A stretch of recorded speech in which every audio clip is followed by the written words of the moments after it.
Bonjour. Robert Blanquet. Introduction à la logique contemporaine. La vraie façon d'apprendre une science est de la pratiquer. La logique est l'étude des raisonnements ou inférences considérés du point de vue de leur validité. Inférer, tirer une conclusion par le raisonnement. Pour retrouver la notion de vérité, il faut passer de la forme inférentielle du raisonnement à l'implication qui lui correspond. On dira qu'une telle formule est toujours vraie. C'est ce genre de vérité qu'on appelle tautologique, qui constitue la vérité formelle, ou comme on peut aussi la qualifier, la vérité logique. Si tout homme est mortel, et si Socrate est homme, alors Socrate est mortel. À l'origine, la logique est une réflexion sur les opérations effectives de la pensée, du processus mental qui se déroule en nous lorsque nous raisonnons effectivement. Il est certain que traité par le logicien, le raisonnement se réduit à une manipulation de signes, à un calcul. C'est quand des règles sémantiques ont été posées pour l'interprétation d'un calcul que celui-ci est susceptible de devenir un système logique proprement dit. Stagnante après Aristote, close et achevée selon Kant, et celle de Leibniz, la logique a fait des progrès considérables sous l'impulsion de deux mathématiciens anglais, Boole et Morgan, en inaugurant une logique des relations.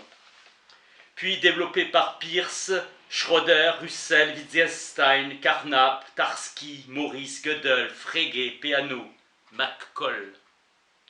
Boole recherche l'analogue des fonctions dans les formes du langage ordinaire et agira comme un ferment en s'inspirant du raisonnement algébrique. Cette algèbre de la logique sera perfectionnée par Evans, Venn et Whitehead. L'ensemble de la logique se réorganise, théorie de la démonstration de Hilbert. Lewis établit une théorie de l'implication stricte, logique modale. Sukhasiavis et Post construisent les premières logiques trivalentes, plurivalentes. La logique de Eyting abandonne le tiers exclu. Le calcul des propositions étudie comment la vérité ou la fausseté d'une proposition complexe est fonction de la vérité ou de la fausseté des propositions élémentaires, dernières, qui la composent, valeur de vérité. Ces fonctions de vérité sont les connecteurs. Pour un logicien, la relation d'implication a un sens plus général. Faisant abstraction du contenu des propositions, il y a nécessité de ponctuer dès qu'une formule comporte plus d'un opérateur ou même plusieurs occurrences du même opérateur. Lukasiewicz a imaginé un système de notation qui permet de supprimer toute ponctuation sans jamais risquer l'équivoque. Les lois de dualité, dites lois de Morgan, mettent en lumière la parenté entre la conjonction et la disjonction. L'implication est une relation dissymétrique et connaît une autre forme de dualité qui est la réciprocité formant un second ensemble, le quaterne des implications. L'implication logistique doit être soigneusement distinguée de la relation de principe à conséquence. Dire P implique Q revient à dire on n'a pas à la fois P vrai et Q faux. Ou P est faux ou Q est vrai. Le quaterne des implications, c'est celui des jonctions quand on y introduit la dissymétrie. Dès 1883, Christine Ladd Franklin avait montré que la copule dissymétrique implique peut être remplacée par la copule symétrique est incompatible avec, à condition d'affecter de la négation le second membre. L'équivalence simple joue entre deux propositions, alors que l'équivalence tautologique qui joue entre deux formules propositionnelles. Deux propositions sont équivalentes quand elles ont une même valeur de vérité.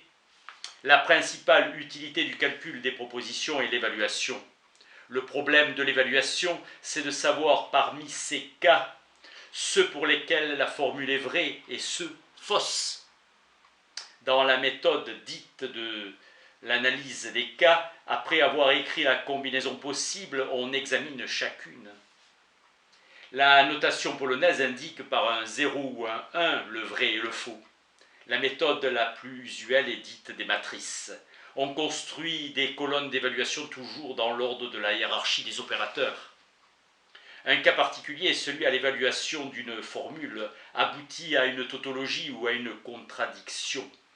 Donc demeurant vrai, quelle que soit la valeur de vérité des propositions atomiques qui la composent. Une tautologie ne nous apprend rien sur le réel, elle est vide de contenu, elle est purement formelle. Elle est vraie a priori, car vraie nécessairement. Une table de contradiction, elle, est nécessairement fausse, c'est une fausseté logique universelle et nécessaire. Les machines à penser actuelles commencent à utiliser ces possibilités nouvelles découvertes par les linguistes et les logiciens. Parmi les lois de l'implication figurent aussi diverses lois connues sous le nom des lois du syllogisme. La règle de substitution permet de remplacer dans une formule de calcul une variable par une autre, ou par une expression plus complexe, ou inversement, remplacement d'une variable par une constante. Popper, Susko ont construit des systèmes sans axiomes. Genzen, Jaskowski ont élaboré des systèmes de déduction naturelle. Łukasiewicz a découvert qu'un système comme celui de Frege, qui admettait 6 axiomes, peut se construire avec 3 seulement. Utilisant la découverte de Schaeffer, Jean Nicot a montré dès 1917 qu'un axiome unique n'utilisant d'autres opérateurs que l'incompatibilité suffisait à la base de tout le calcul des propositions. Dans une proposition, le verbe qui porte l'assertion, affirmative ou négative, au lieu d'être posé simplement est modifié par un adverbe. Une telle proposition est dite modale. Les logiques modales modernes prennent leur origine dans le calcul de l'implication stricte de Lévis. Il élimina les paradoxes de l'implication. Lévis développe un système plus large que le système russellien. Calcul classique, il cesse de jouer l'équivalence. Il mit sous la forme axiomatique un calcul des propositions enrichi par l'introduction des notions modales. Les modalités aristotéliciennes se rapportent aux choses ou à la vérité des choses, mais la pensée modale peut aussi se rapporter à la connaissance que nous avons des choses ou de la vérité. La logique trivalente de Łukasiewicz est post. Post y parvenait par la seule voie abstraite du calcul. Łukasiewicz y arrivait par le rapprochement des considérations formelles sur le calcul des matrices et de considérations intuitives relatives aux énoncés modaux. Loi m puissance m de puissance n pour 3 valeurs, on a déjà la possibilité de 3 puissance 2, soit 19 683 connecteurs binaires. La plupart seront négligés et on ne s'intéressera qu'à des opérateurs dont la matrice coïncide. De son côté, Webb prolongea pour ses calculs la découverte de Schaeffer, établissait que tous les opérateurs peuvent y être exprimés à l'aide d'un seul opérateur binaire. Au-delà de la trivalence, il devient vite fastidieux de construire la matrice des principaux opérateurs, calcul à un nombre infini de valeurs. Il faut donc, avec Reichenbach, faire subir au calcul propositionnel certaines transformations assez sérieuses, modifier les lois des connecteurs binaires. Pour la logique trivalente, Łukasiewicz admet 3 valeurs, 1, 1,5 et 0. Eyting a construit des logiques affaiblies, logiques intuitionnistes, reconnues valables par Brouwer et son école, probabilité de l'événement individuel ou fréquence statistique, vrai, non contradictoire possible, faux, absurde, impossible. Dans la logique russellienne, la démonstration de la loi de double négation fait intervenir le tiers exclu. Le calcul de Eyting et les calculs modaux est plurivalent. L'intérêt du calcul est de donner un équivalent des nuances modales dans un calcul de fonction de vérité. Son calcul est assimilé à un calcul plurivalent comportant un nombre infini de valeurs. La logique classique, celle effectivement enseignée, ramène toute proposition élémentaire à la forme attributive, sujet, copule, prédicat, affirmer ou nier l'inhérence d'un attribut à une substance. Les idées de Frege, redécouvertes par Russell, forment la base de l'analyse des propositions. Elles sont issues d'une réflexion sur la pensée mathématique. Mais la notion fondamentale que Frege dégage de son usage mathématique, ce n'est pas celle de relation, c'est celle de fonction. La logique classique n'est qu'un seul et même mot pour désigner la proposition proprement dite. Le calcul des fonctions propositionnelles s'appellera calcul des prédicats, fonction égale prédicat. F de x d'Euler, individualisation, proposition singulière f de x1, généralisation, proposition universelle de x, fx, proposition existentielle, et sigma de x, f de x, tout x vérifie f équivaut à il n'est pas vrai que tout x vérifie non f. Théophraste avait perçu cette expression de la proposition catégorique par une proposition qui ajoute à ces deux termes considérés comme attribut un même sujet indéterminé. Toute implication que Russell appelle formelle et qu'il vaudrait sans doute mieux appeler générale exclut seulement le cas où le conséquent serait faux pour un antécédent vrai. La proposition universelle étant hypothétique pose seulement la relation du conséquent à l'antécédent, mais nullement l'antécédent lui-même, tout A et B. L'universel atomique x de fx a une portée existentielle. L'universel équivaut à une non-existentielle. La particulière classique sera sigma de x, f de x, g de x, produit de g de x. Lorsqu'on dit qu'une chose existe ou qu'elle a l'existence réelle, cette existence même est le prédicat. Leibniz savait traduire en existentiel les propositions attributives. L'existence ne s'exprime jamais par un signe de fonction f de x, mais toujours par un signe d'opérateur sigma de x. Les prédicats polyadiques, avec soit la variable liée universellement, soit existentiellement, permettent une expression exacte des propositions de relation. C'est dans la théorie moderne de la quantification, plutôt que dans la théorie des relations, qu'il faut chercher la différence fondamentale entre la nouvelle logique et l'ancienne, rassembler les quantificateurs. La considération des prédicats polyadiques et la possibilité d'une quantification multiple, homogène ou hétérogène sont les deux grands enrichissements de la théorie moderne des propositions comparée à la théorie classique.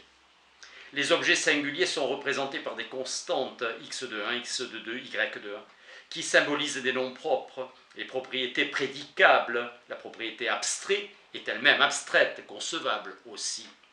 Les propriétés imprédicables, la propriété concrète n'est pas concrète. Russell propose, pour éviter de telles antinomies, de stratifier les divers prédicats et de les répartir en une hiérarchie de types. Le calcul avec des règles restrictives traite les symboles de fonctions comme de vraies variables, et de les spécialiser, Bayman imputera les antinomies logiques à un usage de la règle de substitution. Le calcul fonctionnel recueille de lois entrant dans ce système. Ces lois sont des implications et non des équivalences. On part du calcul propositionnel axiomatisé et on y ajoute un nombre restreint de termes premiers, d'axiomes et de règles. Diverses combinaisons sont possibles, permettant d'étendre la notion de tautologie qui sinon s'arrête devant les expressions quantifiées. Lukasiewicz fonde le calcul fonctionnel sur un système propositionnel en y adjoignant des règles propres. Boole a retrouvé ces lois comme de Leibniz, connues de Leibniz. En calcul des classes, A fois A égale A. Numérique, A plus A égale A. Boole conçoit cette théorie comme une sorte d'algèbre limitée aux valeurs numériques, 1 et 0. Un fondement intuitif est ici les jonctions composées, équivalences ou simples, entre termes dissymétriques, implications ou symétriques. Boole n'utilise pas d'autre copule que le signe d'égalité et sa négation. Aujourd'hui, au lieu d'établir les équations, elle prend comme copule fondamentale la relation d'inclusion, Peirce, et celle d'appartenance, de Peano. Relation d'inclusion A inclut B. A est inclus dans B. Signe de l'implication, inclusion inversée. La relation d'inclusion ne doit pas être entièrement assimilée au rapport de contenant à contenu, mais à une signification plus large. A c'est inclus dans B veut dire que la classe A ou bien est contenue dans la classe B ou bien coïncide avec elle. Conséquence, 1. Toute classe s'inclut elle-même. 2. Entre deux ou plusieurs classes, il peut y avoir inclusion mutuelle, on l'appelle l'identité. L'identité s'écrit A égale B. Elle a le même rapport à l'équivalence, double implication, que l'inclusion à l'implication. Les relations d'inclusion et d'identité jouent le rôle de copule, c'est-à-dire que par elles, on forme, à partir de classes, des propositions. La définition de la classe à partir du prédicat est seule satisfaisante. Un prédicat monadique a une compréhension qui est une propriété et une extension qui est une classe, un énoncé propositionnel, proposition douée de sens, et une extension qui est une valeur de vérité, Frege. Les classes ne sont plus que des fictions symboliques, Russell, une écriture abrégée, permettant de désigner les prédicats sans leurs arguments. Lukasiewicz a introduit des axiomes négatifs en ajoutant 2 autres propositions aux 4 axiomes existants, faisant l'objet d'une dénégation, une perfection formelle. Il y a un siècle, la logique s'est réveillée d'une longue léthargie par les voies de la logique des classes et celle de la logique des relations. Boole, par les mathématiciens, et les a soumises dans tous les rapports possibles avec toutes leurs combinaisons. De Morgan généralisant la notion de copule attributive enrichit la diversité des multiples relations. Le champ de la vieille logique allait s'élargir. On généralisa la notion de prédicat conçu comme fonction propositionnelle. Le calcul des classes dérive de celui des fonctions à une variable. Carnap, Frege utilisait les classes afin de disposer à côté des prédicats d'expressions qu'on put traiter comme des noms d'objets. Le calcul des relations dérive de celui des fonctions propositionnelles à n variables. Peirce et Schroeder définissaient les relations par les classes. Russell traite directement des relations introduisant la notation x de RY et en donnant à la théorie des types construite par les classes une forme plus complexe lorsqu'elle s'applique aux relations. Curry identifia une combinatoire où l'on considère l'application d'un symbole de la fonction à un symbole d'argument, répétiteur, permutateur, éliminateur, etc.